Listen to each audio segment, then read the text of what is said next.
Chapter 3. A description of the globe. The presidential train answered the cheer of welcome given it by the people of San Francisco with a long, piercing toot. Then, pulling up at the station, it slowed down to a stop, panting and letting off steam as would any engine that had just completed a cross-country run. The police department had detailed 100 officers to keep the station platform clear. These policemen interlocked their arms, forming a human chain which held the eager crowds back.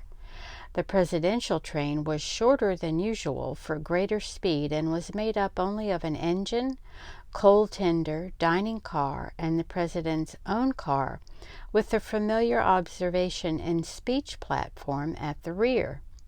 The mayor had the carriage which was to take Professor Sherman to the Western American Explorers Club, pull up opposite the presidential coach, clapped his white-gloved hands twice.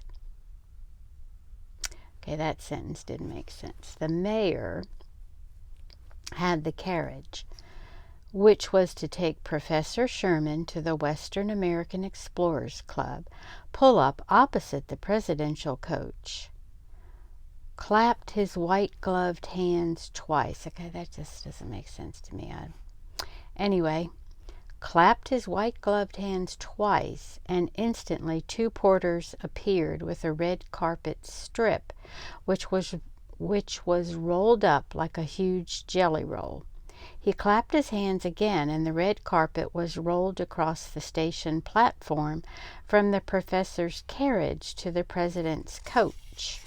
He clapped his hands again, and the official welcoming committee lined up on both sides of the carpet strip, wearing their smart bowlers and polka dot ties.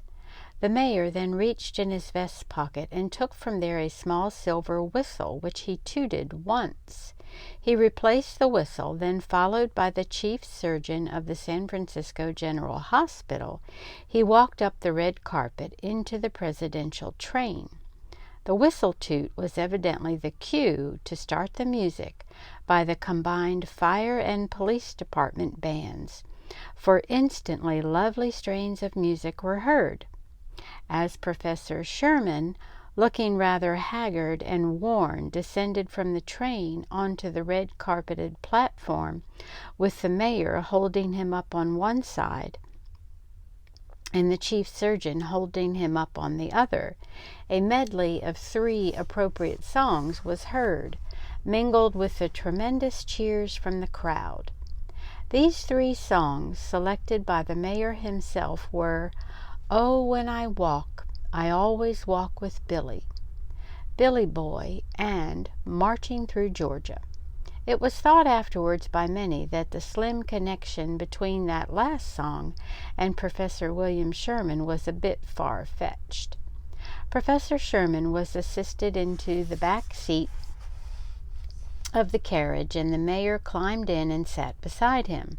The chief surgeon, acting as a sort of official footman, sat next to the coachman, while, instead of lackeys, 2 trained nurses sat on the raised seats behind and overlooking the professor. The carriage proceeded up the triumphant avenue from the station to the Explorers Club through thunderous cheers and showers of confetti. Just as the carriage pulled up in front of the club, a sweet-looking, well-scrubbed little girl in a crisp white starched dress, an orphan from St. Catherine's waif home, rushed up to the professor, curtsied politely, and presented him with a little bouquet of toy balloons. The professor accepted the bouquet, thanked the little girl, and as the crowd sighed its approval, kissed her on both cheeks. He was then helped out of the carriage, helped up the stairs into the club, up the aisle which parted the packed auditorium in the middle, on to the speaker's platform, where a freshly made bed awaited him. The professor sat on the bed as the chief surgeon removed his shoes. He then swung his feet around up on the bed as the chief surgeon covered his lap with a comforter. Then, facing the audience, propped up in bed by one bolster and 4 huge pillows, Professor William Waterman Sherman was ready to tell his story. Finally. "Ladies and gentlemen, I have the honor to present Professor Sherman," announced the mayor. "Mr. Mayor, fellow explorers, ladies and gentlemen," said Professor Sherman. A hush fell over the audience. There was a small creaking sound of people getting themselves comfortably set, and then silence. "I am happy to be home again." At this, the audience rocked the building with cheers. The hubbub lasted 4 minutes before the crowd settled down again. "I haven't been away very long, but I have certainly missed the audience," reminded by this remark that the professor had clipped 40 days off the speed record for a trip around the world, broke out in tumultuous applause. This time it lasted 5 full minutes. The professor looked helplessly at the mayor, who immediately sensed how he felt. He faced the audience, silenced it, and said, "Ladies and gentlemen, Professor Sherman has a long and, we feel sure, interesting story to tell. He hasn't had a chance to say 20 words yet, and you have already interrupted him with 10 minutes of applause. The professor isn't running for president. He is recounting a scientific adventure to a scientific club. Kindly refrain from applauding hereafter until the professor has concluded his story, thereby respecting the professor's story and his ill health. Thank you." The crowd responded to this by being absolutely quiet. Professor Sherman turned to the mayor, thanked him with a nod, and started again. "It is funny that my trip has ended by being such a fast trip around the world. I find myself referred to now as one of the speediest travelers of all times. Speed wasn't at all what I had in mind when I started out. On the contrary, if all had gone the way I had hoped, I would still be happily floating around in my balloon, drifting anywhere the wind cared to carry me, east, west, north, or south. It just happened, by some strange fate, that the wind blew me 3/4 around the world at tremendous speed, and my only moments of rest were once when I crashed in the Pacific, and again after a crash in the Atlantic.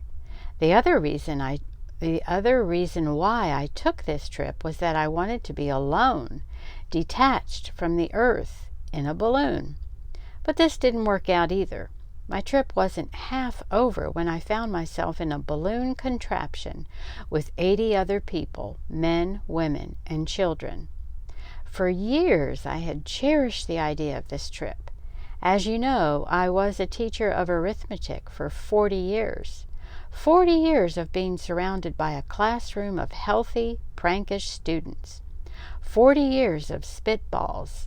40 years of glue on my seat, sal hepatica in my inkwell, and other devilish tricks.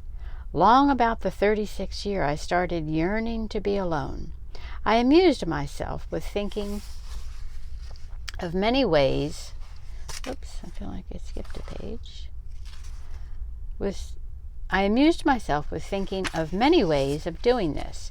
Trips in small boats, polar expeditions. I joined this Explorers Club, for after all it seemed to me that the ambition of explorers was to go where no one had gone before. One day I started thinking of a balloon in which I could float around out of everybody's reach. This was the main idea behind my trip, to be where no one would bother me for perhaps 1 full year. Away from all such boring things in the lives of teachers as daily schedules, having to be in different classrooms at exact times week after week. I planned and worked on designs for my balloon in my spare time, using the experiments of other balloonists as a guide. I wanted a big balloon, one which could keep me in the air for a year, or at least many months. big balloons are a problem. Unless they are designed with great care, they are ripped to shreds by the wind while they are being inflated. Once a balloon is in the air, it offers little resistance to the wind and isn't bothered by it. But while it is tied down on the ground and being filled up with hydrogen, it is at the wind's mercy. I followed the plans of the great French balloonist Giffard, whose captive balloon, the Clow, is the biggest balloon ever built. His balloon was constructed of 7 alternating thicknesses of rubber and silk. I planned my balloon, which I christened the Globe, with 4 alternating thicknesses of rubber and silk.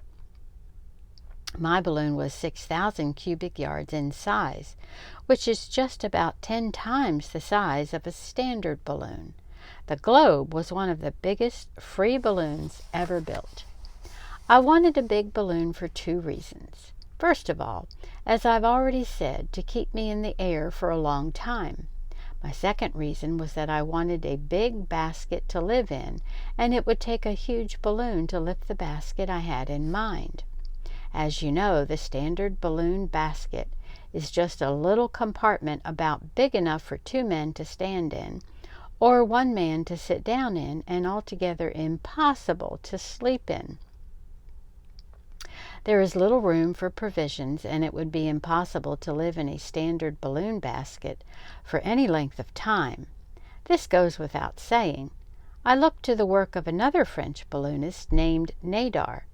Nadar built himself a big balloon which he christened Géant, I'm not sure if I'm saying that right, and attached to this a real little basket house. It had a door, windows, a staircase which led up to its little roof. The roof of the house was bordered by a woven balustrade furnished with wicker furniture and was an ideal observation platform. The inside of the house was appropriately and comfortably furnished. This was a basket weaver's masterpiece. It was light, strong, and comfortable. I designed my basket house in much the same manner, with but few changes.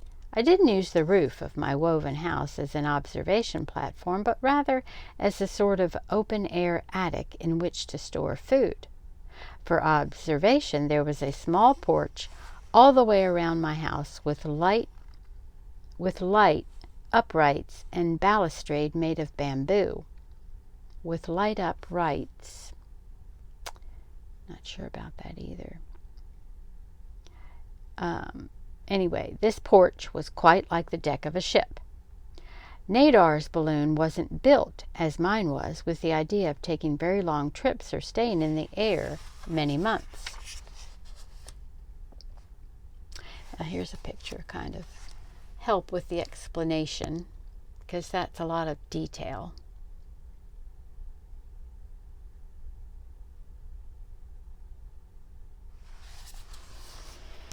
He therefore didn't have to worry much about ballast. I should probably look that word up because I don't know what that means.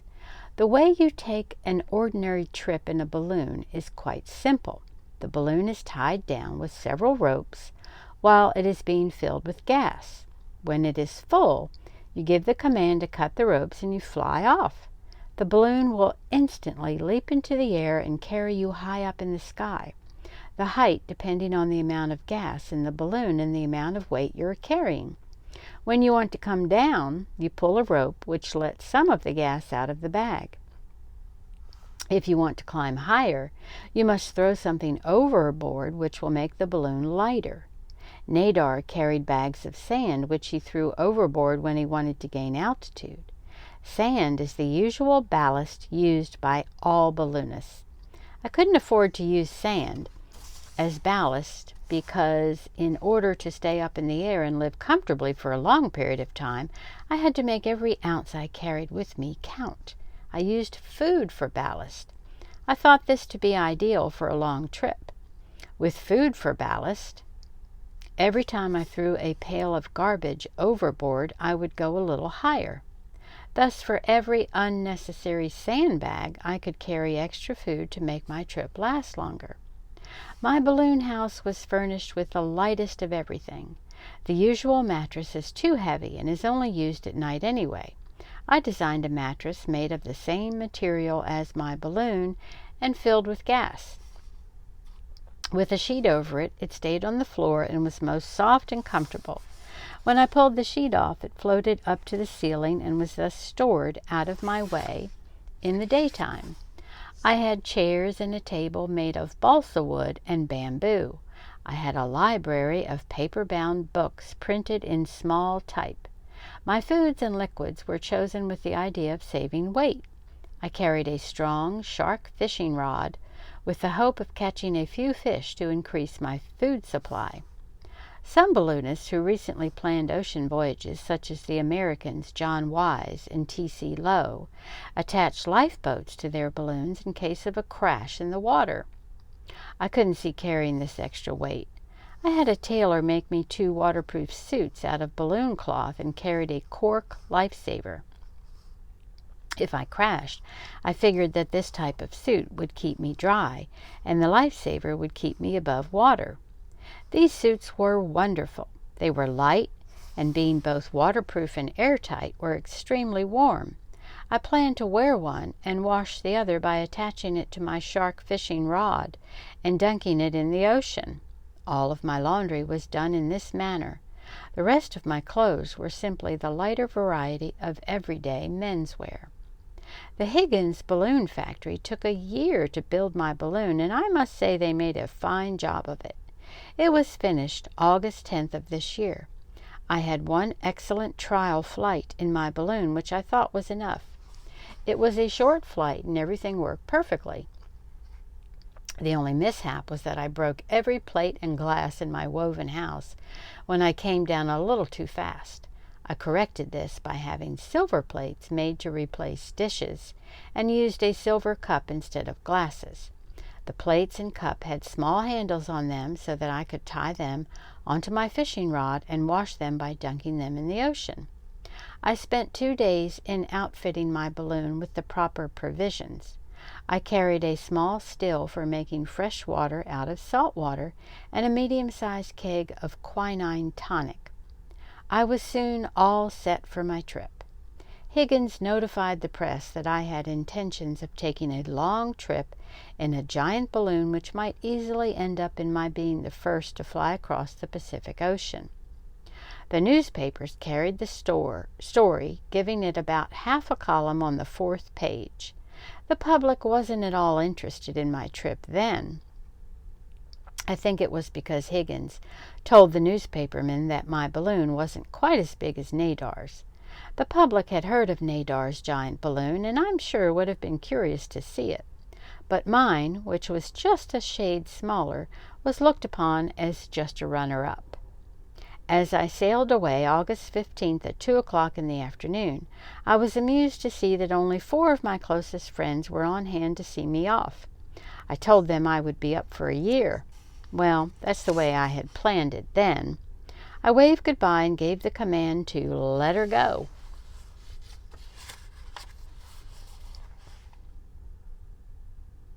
Well, that's the end of that chapter. So the next one will be the unwelcome passenger. Wonder who or what that could be. Until next time.